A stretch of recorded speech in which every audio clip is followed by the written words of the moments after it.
Now, Effective Communication with Phil Zeller, CEO, Dale Carnegie, Southwest Michigan.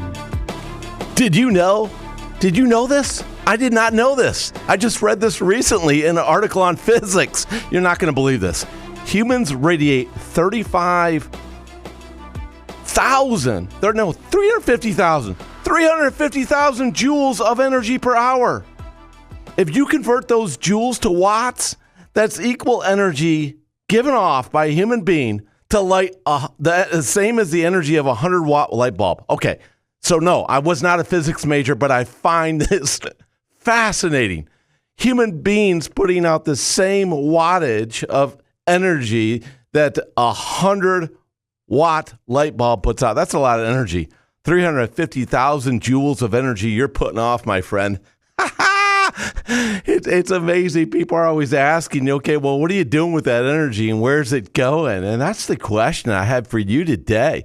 You're putting out this energy one way or another. My question for you is this. How are you rubbing off on other people? How are you rubbing off on other people?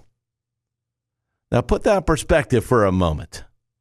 Positive, negative, so-so, kind of doesn't matter, really matters. What is it? How are you rubbing off on people? You know, Dale Carnegie wrote the book, How to Win Friends and Influence People. And that book was first written in 1936 in the first version. There's been several versions, the latest one just a couple of years ago. And it was the business book of the century. And what Dale Carnegie did in his entire life was study how people related to each other.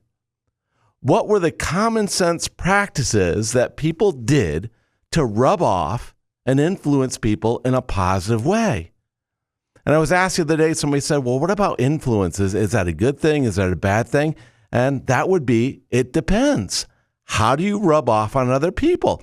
Is your influence productive and positive, or does your influence create negativity and fear and anxiety and other things?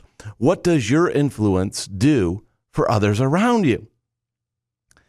And Dale Carnegie wanted to figure this out because he saw that people struggled in relationships. They struggled in making connections with people.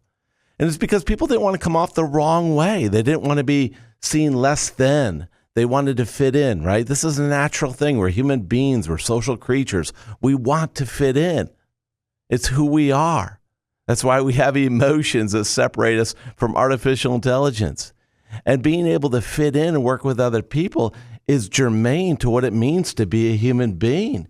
And it's so important that we're doing it in a way that's productive. And I can tell you firsthand,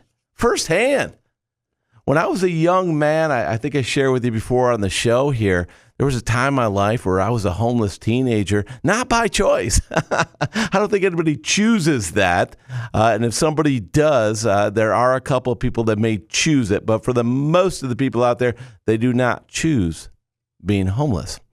And during that time, you go through all the stages of grief. And we talked about those before in effective communication, understanding where people are at in their emotional state when you're having a conversation with them. And of course, you have shock and denial and anger. And a lot of people end up being very angry in situations where they're unhappy. And I know as a teenager, being out there not having a place to live and working full time and going to school, I got really angry.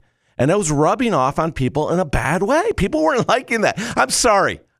You're a great person. I meet a lot of great people, but nobody likes angry, hostile people around them. They don't breed trust. What they do is they breed fear and insecurity and anxiety. And I realized that it was up to me to change that. It was up to me to change the influence I have on other people. So I made a conscious choice. And what I did is this, and if you ever struggle with this, here's what you could do. Here's something that worked for me. I'm a guy, typical guy. I like a challenge. I like competition. I follow sports. I do these things.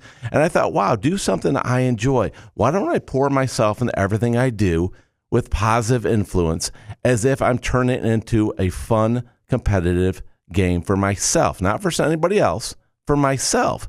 So what I did is I started to work extra hard, really focus on what I was doing to even become better at it. I went to school and I took classes and said I could get better grades because I wanted to. And these are the challenges I put forth myself to influence myself to become a more productive person. And through this, I started to realize people recognized what was rubbing off on them was my enthusiasm, my excitement, my zest for living and what I was doing. And all of a sudden, I became a person that people wanted to be around simply because I changed my influence. So my challenge to you is pick up a copy of How to Win Friends and Influence People. More importantly, change the way you are to influence the people the way you would want to be influenced. And if you do this, my friend, you will have a happier and healthier life. Now go influence people. Make it happen.